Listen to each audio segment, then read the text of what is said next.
Hello ladies and gentlemen and movie lovers of all kind, and welcome back to the channel. As always, I am your host, Brett Murphy, and for today's video, I have a brand new ranking for you all. And I am going to be ranking all 64 of the MCU's villains. So it's been a little while since I last did my MCU villain ranking. In fact, I've never actually done a ranking. Last time I did a tier list, so I figured this time we have enough new ones, and some that I left out last time, that we can just do a full-blown ranking and see how that goes. Although this time around there is a bit of a criteria in order to make it on this list. Firstly, I won't be including very minor villains. I will only be including main villains and major supporting villains that pop up frequently throughout the movie. What I mean by minor villains is ones that do next to nothing. For instance, Laufey or Lofi, however you say his name, the King Frost Giant from the first Thor movie. He has like one or two scenes, does absolutely nothing, and then just gets killed to reveal that Loki's the actual villain of the movie, so Laufey, Lofi, Luffy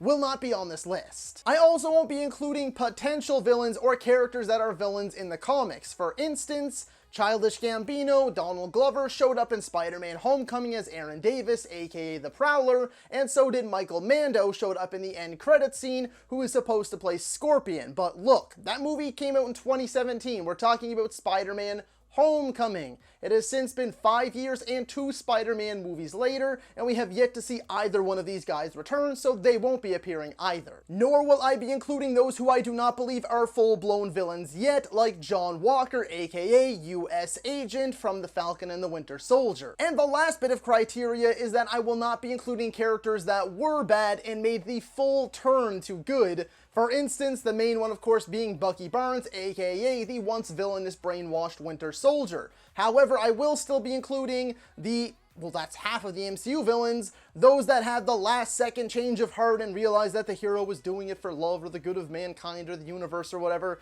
and then sacrificed themselves to save the day. Yeah, that's not turning good, that's just being an idiot. So I won't be excluding those who have had the last second change of heart, which is like half of the MCU's villains. And the only other thing that I want to mention is that I am really going to try and fly through these, okay? Like I said, there are 64 villains on this list. If I took even a minute for each, we'd be here for over an hour. If I took, say, 2 minutes to explain why I liked or didn't like each one, this would be a 2-hour video. I don't want to stand here all day recording, and you do not want to sit there through a 2-hour video where I talk about every single MCU villain either. So some of them might only get a single line in a brief explanation, so just be warned if I don't talk a lot about your favorite villain, for instance. And now, before I hop into the actual ranking itself, I just wanted to let you all know that I have an entire playlist dedicated to all of my ranking videos. So be sure to check that out, and I guarantee you'll find something you like. And so without further ado, folks, let's hop right into things. Number 64, Dweller in the Dark. Yeah, it's just essentially a giant CGI monster that pops up for the final fight in Shang-Chi. The design is cool, but it's really not much of a villain. Number 63, Arishem. Yeah, you'll be seeing this common theme throughout a lot of the bottom of this list. It is a giant CGI villain that doesn't really do or say much. Is it a cool design because it's a badass looking red celestial? Yeah, absolutely, but once again, not much of a villain. Number 62, Dormammu. I was actually kind of sad about this one, because Dormammu is a major villain in Marvel Comics, but he's just a giant, colorful, floating head. Does he kill Doctor Strange lots of times? Yes, but it doesn't work, and once again, giant CGI floating head that doesn't really do much of anything. Number 61, Surtur. I know I said I wasn't going to be including minor villains that don't do much of anything, and that's pretty much all the past few villains. However, these each do enough. Dweller in the Dark is the whole final fight for Shang-Chi. Arishem is really the one that's manipulating everything that has to do with the Eternals. Dormammu is technically the main villain of Doctor Strange, aside from Caecilius, who will be featured way later on this list. And now Surtur is responsible for the death of Hela and the destruction of Asgard. Once again though, giant CGI monster. I love the character's design, yes, absolutely, and it is voiced by the great Clancy Brown, so that's why it ends up ever so slightly higher than the others. Number 60, Cole Obsidian. Yeah, this is essentially just the big guy, the Hulk from the Black Order, the children of Thanos. Couple cool fight scenes against, the Hulkbuster and against Iron Man and Spider-Man early on, but that's about all he has to offer. He's the one with the least amount of dialogue. In fact, I think he just grunts and groans and doesn't have any dialogue at all. Number 59, Malekith. I'm putting this one down so low with all of these really shitty nothing villains because this is the one that I believe had the most potential. I love the look and the design of the Dark Elves. I love the lore that we get in the beginning of Thor the Dark World, but then the Dark Elves end up sucking and this main villain should have been awesome. He really should have been, but he was absolutely ass. So because of how disappointed I was in this villain, he ends up way down here with the nothing villains. Number 58. Dreykov. This should have been a great villain. The person responsible for orchestrating the entire Black Widow program, manipulating all of these people, hurting, torturing all these people. It should have been a much more personal final fight. There just should have been a lot more here with a villain that's so important to Black Widow's story, and instead he just kind of grumbles and groans and grunts through his lines, and then dies. Or does he die? I don't even remember. The dude was that forgettable. Number 57. Sonny Birch. They did my boy Walton Goggins so dirty. This guy can play an amazing villain. Just look at pretty much everything else he's in. He's typically the villain, and he's usually really good, and instead he just gets reduced to this like filthy, grimy, greedy businessman that is on screen a couple of times. So yeah, it ends up so low because they did my guy super, super dirty. Number 56. Hayward. He's just the generic military government guy. He does nothing new, offers nothing different or unique to the character. He just runs the operation. He's trying to take down our heroes, and that's pretty much all he does. Number 55. Shocker. There are actually two Shockers in Spider-Man Homecoming. Whichever one you count, it doesn't matter. They both sucked. Shocker is one of my own personal favorite Spider-Man villains, and he was reduced to essentially a nothing character. He was reduced to basically a glove. Number 54. Crow. I actually really like the idea of Crow. The fact that the Eternals have been battling these monsters for millenniums, essentially, and now the fact that one of them is actually, like, becoming humanoid-esque, is getting a mind of its own, thoughts, feelings, beliefs, you know, thinking and all this other stuff. That, to me, is actually really interesting. And then they had Bill Skarsgård playing the character, and then the character does nothing at all. Easily among also, like Malekith, one of the biggest disappointments in the MCU. You have a great, high-caliber actor who's at the top of his game right now, and then you have an actual interesting backstory and the character developing as the movie goes on, and then just does nothing at all. Number 53. Ammit. Yeah, cool, giant crocodile lady. That final battle in the final episode of Moon Knight is a mixture of hilarious and actually pretty entertaining, and it's a giant crocodile lady, hell yeah. Number 52. Yon-Rogg.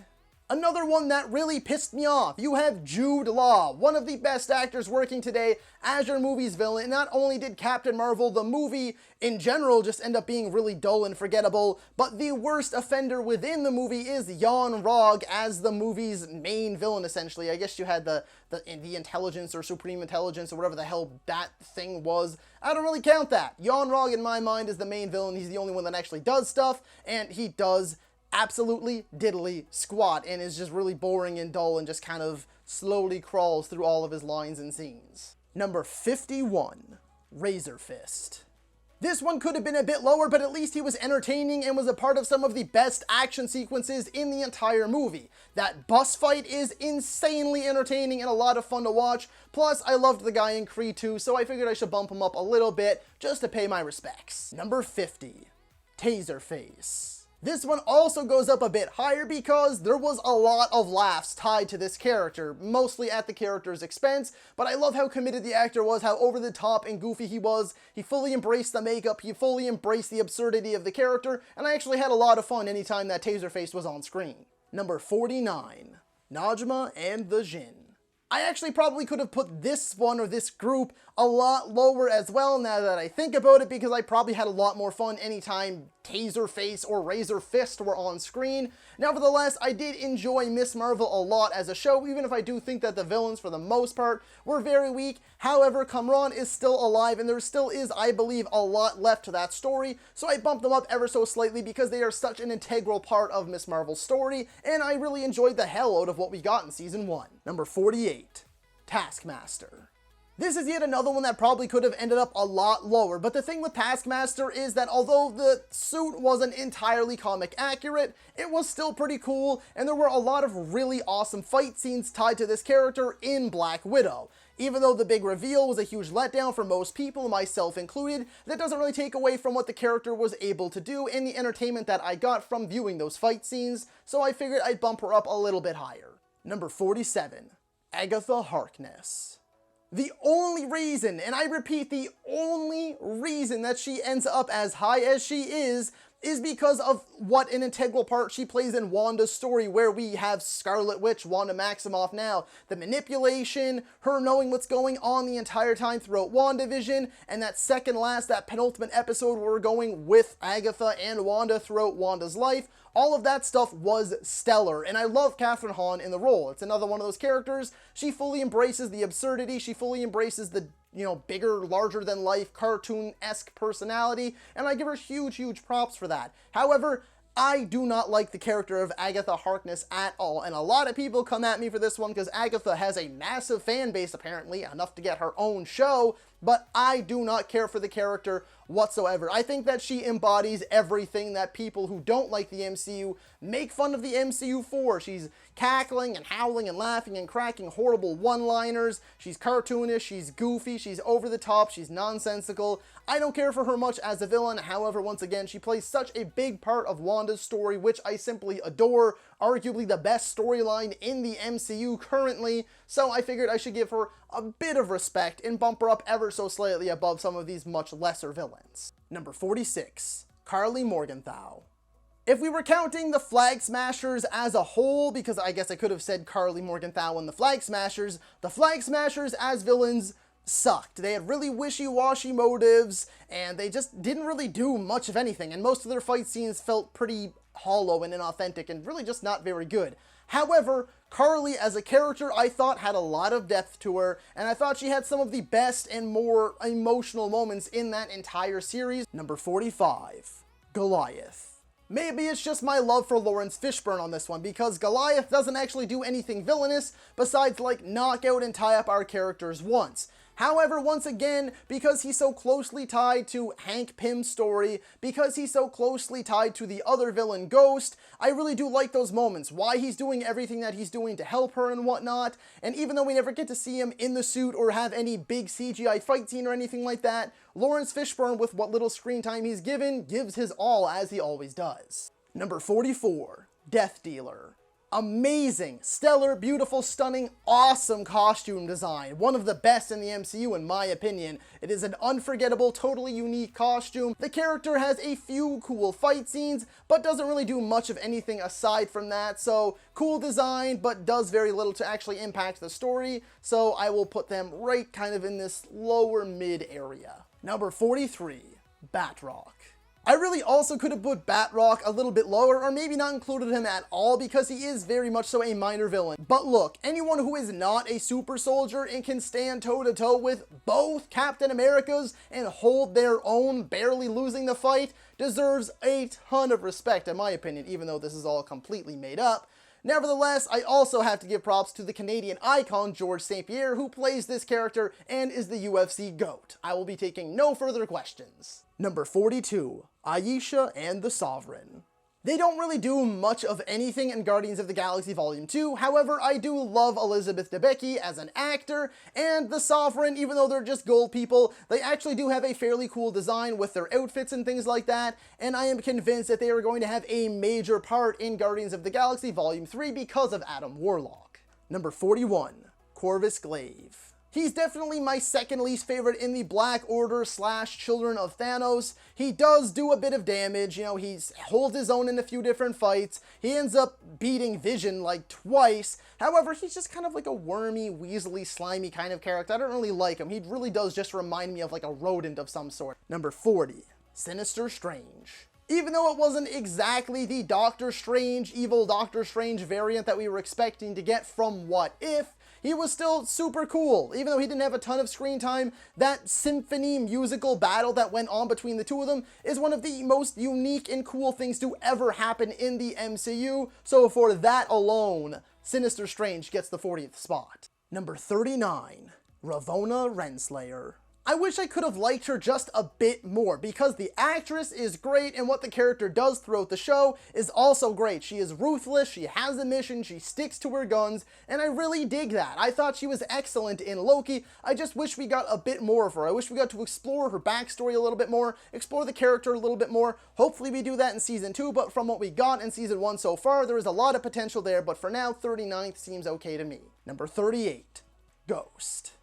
The worst part about Ghost is the fact that she is played by a brilliant actress, Hannah John Kamen, and she has extremely cool powers and an extremely cool suit. I love the Ghost suit. I love her powers, her abilities that she has. However, they don't really put any of that to good use. I don't find they put Hannah John Kamen to good use. I don't find they put Ghost's look to good use. I don't find they put Ghost's powers to good use. Although I still do love all of that, and I would honestly love to see her come back if that's at all possible at some point.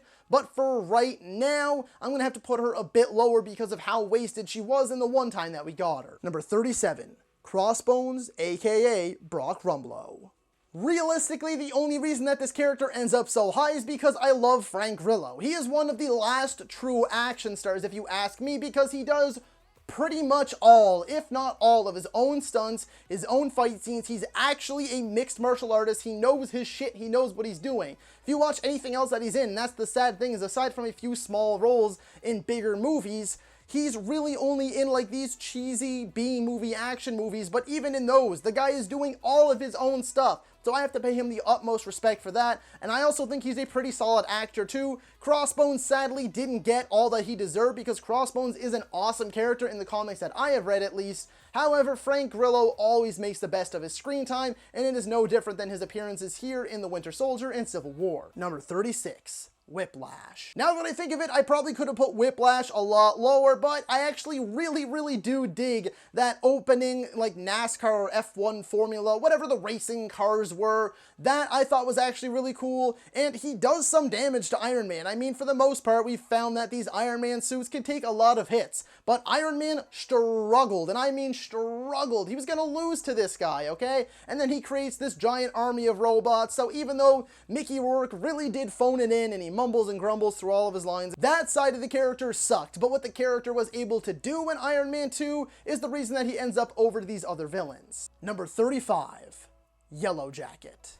I have a love-hate relationship with Yellow Jacket because it's basically Iron Man 1 over again. That's what I've always said about Ant-Man. It's Iron Man 1 over again. It is a character with the exact same powers as our hero, except he also has these little, like, arms that shoot little laser beams and stuff like that. The character, a bit generic overall, but the design of the suit was awesome, and it's not always a totally bad thing when the hero and the villain have the same suits and abilities, because that can lead to actually some pretty interesting fight scenes because they have to try to find a way to outdo one another, and that's what happens here in the first Ant-Man movie with Yellow Jacket. Number 34, He Who Remains, the Kang variant from Loki.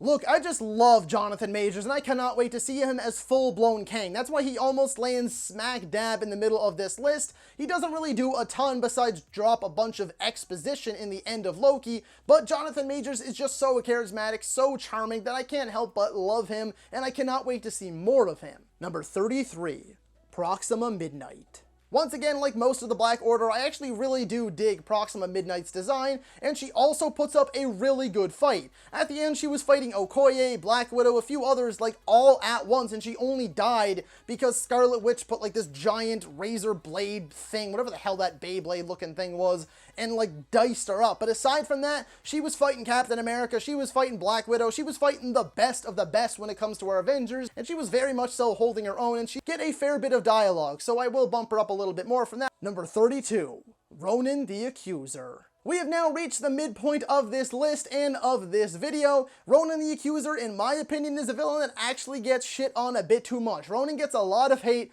but I actually found he was an okay villain. No, he wasn't my favorite villain, clearly why he's right at the middle of this list, but he does do enough damage. He takes on the Guardians. He's able to hold on to whatever that was. That the Power Stone? I can't remember right now. I'm just going off the cuff here, folks. But I actually really did find Ronan the Accuser to be a mildly intriguing villain. He stood up to Thanos and everything, so that takes a lot of balls, so Ronan the Accuser will start off our second half of this list. Number 31, Abomination.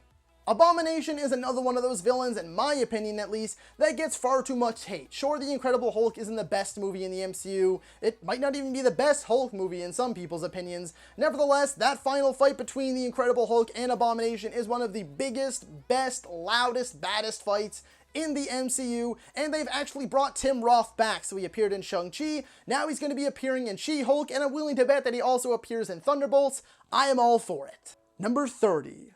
Caecilius. This is another one of those villains that probably could have ended up a bit lower on this list, but because I love Mads Mikkelsen as an actor so much, and even more, I love Mads Mikkelsen as a villain, I did want to give him a bit more. And, I didn't want to put him way down in like the 40s, 50s, 60s, so I figured I'd bump him up a little bit more, and then when I compared him to other villains, maybe I was blinded by my love for the actor, so I did just kind of keep nudging him up ever so slightly over and over again. 30 seems okay to me. I can't really justify putting him any higher than anyone else on this list, because, yep, he does some stuff in the movie, but he really doesn't get much to work with. Number 29, Artem Zola. This is another one of those characters that probably could have also been a bit lower. You'll know that I'm saying this a lot because I did this list, and now that I'm actually doing the video, maybe sometimes my opinions change a little bit. But you know what? This dude is responsible for the vast majority of everything that happens in Captain America: The First Avenger. He's the brains behind everything that goes on with Hydra. And then same thing, he also manages to get quite a bit of stuff done in Captain America: The Winter Soldier. And I think he also appears and is the one that saves the day in What If I remember correctly. So as a villain that kind of does some good things when forced to, Zola holds his own, that's for sure. Number 28, Ulysses Klaue.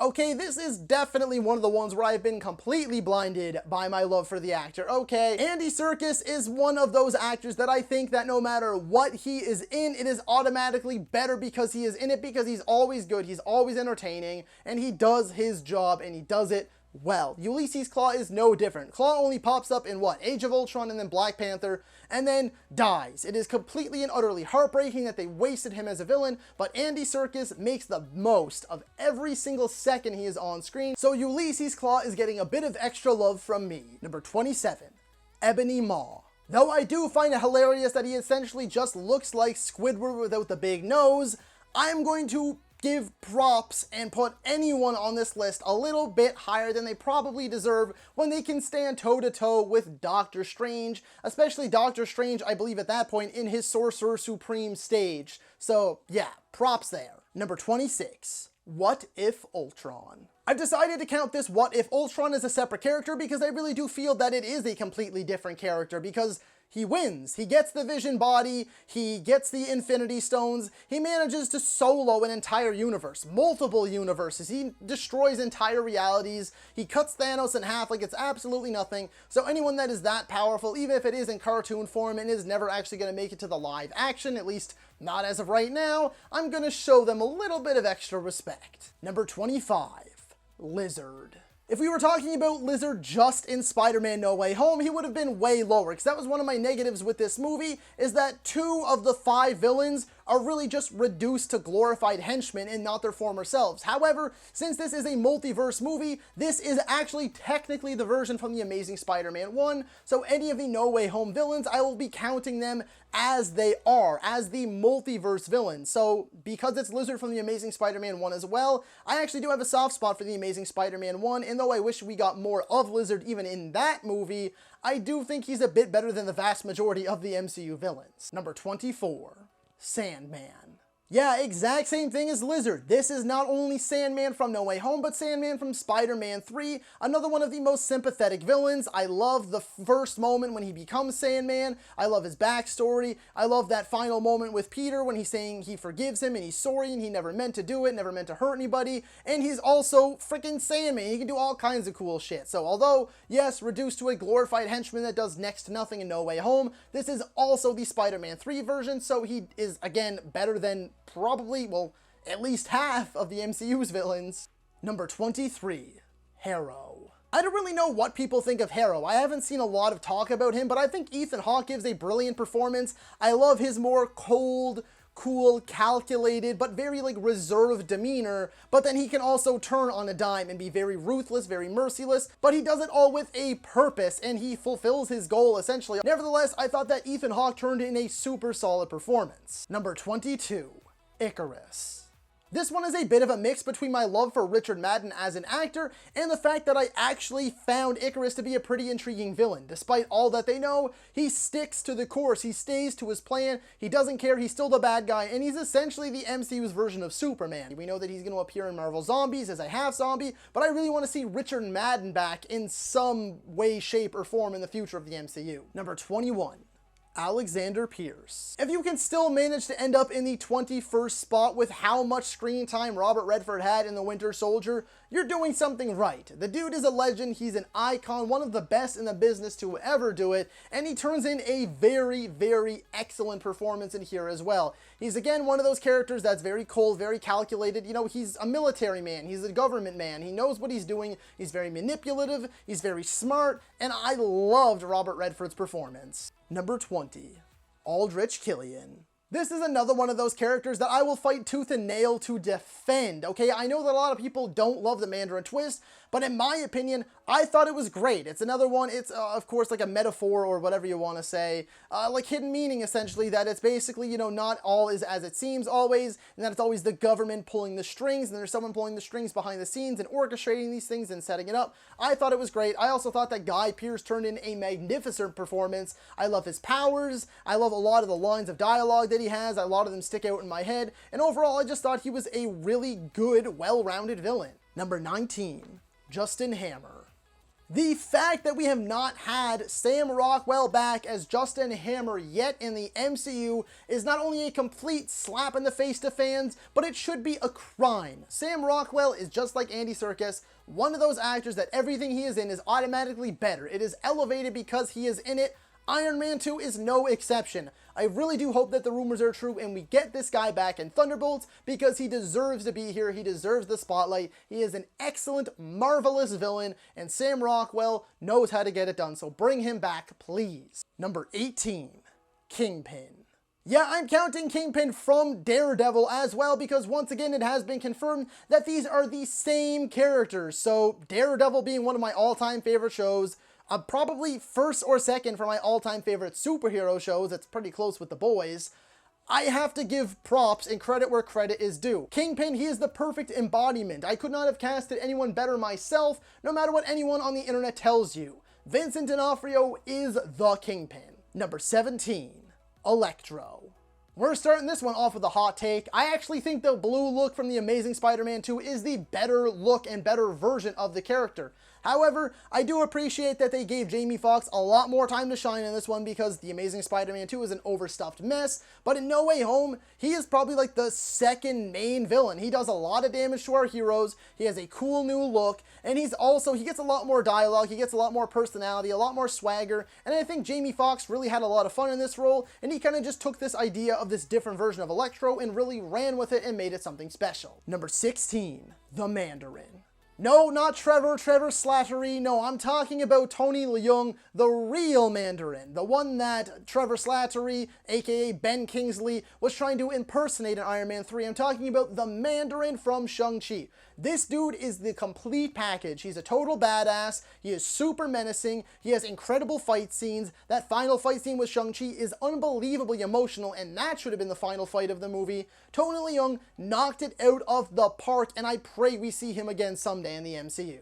Number 15, Gorr the God Butcher. What I love most about this character is the fact that you can tell every single scene that Christian Bale is in, he is having so much fun. He really did take this idea of Gorr the God Butcher, he took Taika Waititi's direction in the tone of the movie, and he just ran with it. The guy is making weird faces, doing weird voices, moving his body in all sorts of ways, but then he's also throwing down. The fight scenes with Gorr in this movie are awesome. They are so entertaining, just pure bliss anytime the fight scenes were going down in some of the best parts of Thor Love and Thunder. Christian Bale is Gorr the God Butcher because he just let loose and had a blast, and every time he was on screen, the movie got infinitely better. Number 14, Red Skull. There really aren't many out there who can play a villain like Hugo Weaving, be it Megatron, be it Agent Smith, or be it Red Skull. I actually do applaud them for sticking to the original design of Red Skull. Even if it looked a little bit cartoony, In this movie overall, Captain America the First Avenger is a bit more cartoony and a bit more comic accurate than most of the MCU movies, but I applaud them for it. He has a bunch of wicked, awesome dialogue. His fight scenes are actually pretty solid, and he is just a super menacing villain. And I love how, once again, like a lot of the other actors that are higher up on this list, they took the source material, they took the direction, they took the tone of the movie, they put it all together, and they just ran with it. Hugo Weaving, you could just tell, was really going all in on this Red Skull character, and it shows. Number 13, Baron Zemo. I was really a bit conflicted on where to put Zemo on this list because I actually find the version that we got in The Falcon and the Winter Soldier was not at all accurate to the version that we got in Civil War. To me, it felt like two completely different characters. Regardless, as a whole, I will mostly be talking about the Civil War one. He wore a face mask and planted a bomb, planted a couple seeds here and there. He managed to turn the Avengers on themselves in an act of revenge. This is by far one of the most intelligent villains we have in the MCU, probably one of the most intelligent characters. He is played brilliantly by Daniel Bruhl. He gives a wonderful performance, and once again, any character or villain that can turn the Avengers on one another and get them to fight each other and actually do some real damage. I mean, Rhodey is paralyzed from the waist down. He ruined a lot of relationships there, is getting a lot of props from me. Number 12, Ego. I mean, this dude is not only a living planet, and I believe they said the most CGI on screen ever at one time was because of doing Ego the Living Planet. And then he's also played by Kurt Russell. Who doesn't love Kurt Russell? A lot of great emotional moments here with this character. A lot of really fun and kind of goofier moments, but then also a lot of scary moments. Again, this dude is a living planet. He's in control of everything that happens in the final act. He is a planet with a face on him, okay? He is awesome. The character is awesome. Kurt Russell is awesome. Ego the Living Planet, ladies and gentlemen. Number 11, Obadiah Stane. Yeah, I think the MCU's first true villain is still one of its absolute best. Jeff Bridges delivers a stellar performance as this character, and what I love most is how personal of a villain this character becomes. Tony Stark, we know his parents die when he's at a fairly young age, and Obadiah Stane really acts as the anchor for Tony to keep him down from being that, playboy genius, billionaire philanthropist. And he also was like Tony's father growing up, so the fact that he turned on Tony, tried to have him killed, makes his own suit, becomes the Ironmonger, that final fight scene, the big reveal, all of that I think was done superbly well, and Jeff Bridges really sells you on this idea overall. And once again, if Iron Man wasn't the complete package, aka having a magnificent villain, then I don't think the MCU would have happened. So we definitely have to pay our respects to Jeff Bridges on this one. Number 10, Mysterio. Look, we all knew heading into Spider-Man Far From Home that Mysterio was going to, of course, be the bad guy. But Jake Gyllenhaal does such a good job at selling you on the fact that he isn't. There were actually moments where I thought that he was going to stay a good guy. I thought that maybe they were going to keep him going. I thought because the banter and the bickery and the camaraderie between him and Tom Holland was so authentic and so genuine, I actually believed that maybe they weren't going to do this twist and maybe Mysterio was actually going to be one of the good guys. And of course that didn't happen though. They did still end up doing the twist and he was the main villain. Either way, Jake Gyllenhaal crushed it. He absolutely killed it in the role, even though I don't personally believe that the whole drone technology illusion thing would ever work even in the MCU. It doesn't change the fact that Jake Gyllenhaal delivered a stellar performance as expected. He is so much fun to watch, he is so entertaining, and the movie always gets better every time he is on screen. He is the perfect foe for Tom Holland's Spider-Man. They had excellent chemistry, and he was just the perfect casting choice for this character and easily a top 10 caliber villain. Number 9, Vulture. It seems that these Spider-Man villains just stay winning. Michael Keaton's Vulture, just like Jake Gyllenhaal's Mysterio, was a perfectly casted and superbly acted character, performance, and villain. I love his suit, the kind of newer, updated, more modern version. I love the backstory for the character. I love the twist that happens with the character. The interactions between him and Tom Holland are so freaking good. And of course, again, like I just said for Gyllenhaal, easily a top 10 caliber villain. Number 8. Scarlet Witch.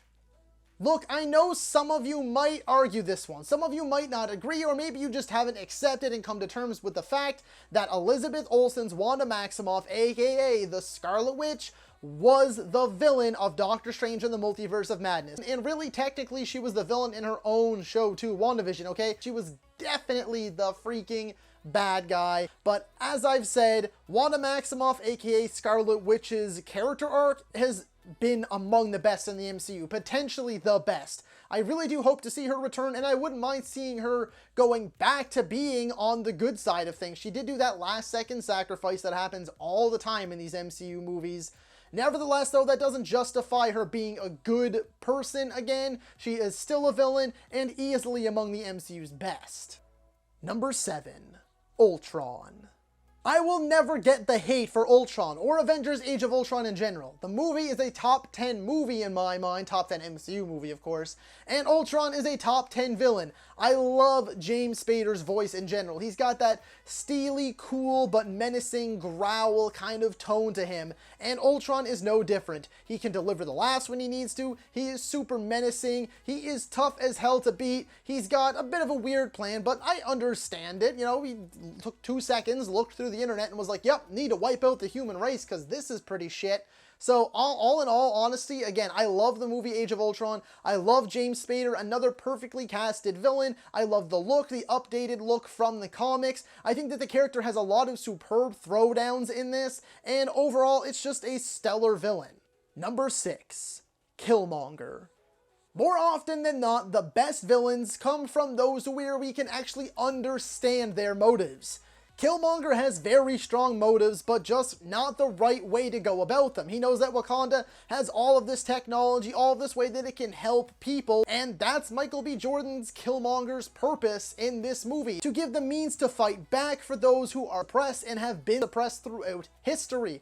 I get it. And not only that, Michael B. Jordan, again, has some really epic throwdowns in this movie. He's got some of the best lines of dialogue in the entire MCU. Not only is he a scary, scary villain, but again, you actually do sympathize with him and his backstory, and you understand his motives, and the way that he goes out at the end of the movie brings a tear to my eye every single time. Number 5. Hela.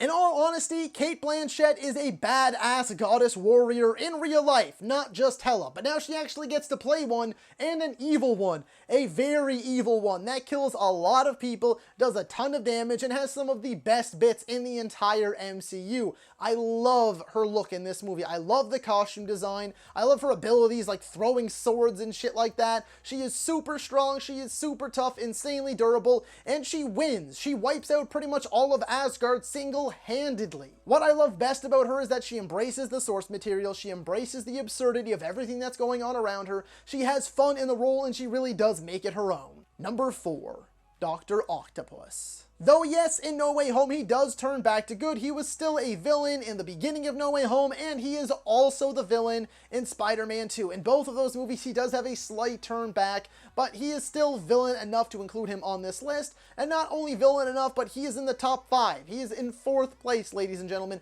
Alfred Molina, one of the castings of a lifetime, just like the other villains to follow.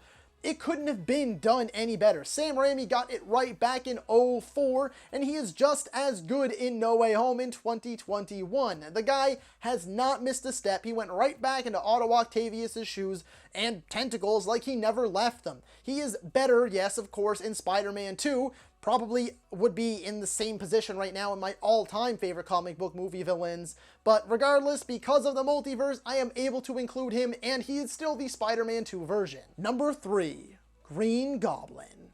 The craziest part about this placement is, just like many of the other Spider-Man villains, this is the multiverse version, so it is still the same Green Goblin, the same Norman Osborn from the original 2002 Spider-Man, but I actually don't know if he's better in that movie or if he is better in No Way Home, because he is the main villain in No Way Home 2. He is super manipulative. He is evil, vile. He is a total piece of shit. But Willem Dafoe is one of the best actors ever, in my humble opinion. The dude just knows how to do it. He knows how to be entertaining. He knows how to be menacing. He can play a hero. He can play a villain. He can play a dirtbag. He can play a god. He can do it all. And Norman Osborn, aka the Green Goblin, is among his very, very best work. I love the guy as an actor. I love his portrayal of the Green Goblin, both in the original '02 Spider-Man, and just as much, if not potentially more, at bits and pieces of No Way Home. Number 2, Loki. I really debated on if I should even put Loki on this list, because he's like this close. He is on the cusp of becoming a full-blown hero. He kind of became a hero in Thor Ragnarok, he sacrificed himself in Infinity War, and then in Loki, he actually kind of is the good guy, but it's more so because the bad guys are worse than he really ever was, because they're manipulating time and space and reality itself. Nevertheless, though, there is potential for him in Season 2 to actually become a full-blown hero, and next time I do one of these lists, I might not even include him. But as of right now, Loki, the villain of Thor, the villain of the first Avengers movie, a partial villain of the Dark World, and either way, if you count any one of those movies, he is among the very best to ever do it. Tom Hiddleston, on top of just being a magnificent human being, he is a marvelous actor, and he is brilliant as Loki. Another case of perfect, could not have been done any better by anyone out there casting for the MCU. Number 1, Thanos. Look, Josh Brolin, again, I just said it, perfect casting. The MCU just knows how to do it. They're batting at like 95%. I think they're honestly at a 95% hit rate with these casting choices, and among the very, very best. I really do truthfully mean up there with Chris Evans as Cap, up there with Robert Downey Jr. as Iron Man, up there with Tom Hiddleston as Loki, Chris Hemsworth as Thor, the best of the best when it comes to the casting choices, even just casting in general. Josh Brolin as Thanos, ladies and gentlemen. He full-blown took over the MCU and wiped out half of the universe. We had years of build-up to this guy. The entirety of Phase 1, 2, and 3 was leading up to Thanos and the throwdown with the rest of the Marvel Cinematic Universe in Infinity War and Endgame. Infinity War is essentially Thanos' movie. Josh Brolin takes it, he runs with it, he absolutely dominates, gives one of the best villain performances of all time, not just in comic book movies, ladies and gentlemen. I mean up there with anyone, the best of the best. Thanos is absolutely still the best villain in the MCU. So that is all for today's video, folks. Be sure to let me know down in the comments if you agree or disagree with my ranking. While you're at it, feel free to let me know how you would have ranked all 64 of these MCU villains from worst to best, if you have the time to do so. If you enjoyed that video, be sure to hit that thumbs up button. And if you'd like to see more content, consider subscribing to my channel and ringing that little bell icon. That way you can be notified about all of my latest uploads. And as always, stay safe. Thank you so much for watching. And that's a wrap. Hey you, yeah you, if you made it this far, just know I appreciate you. And while you're here, consider hitting that subscribe button.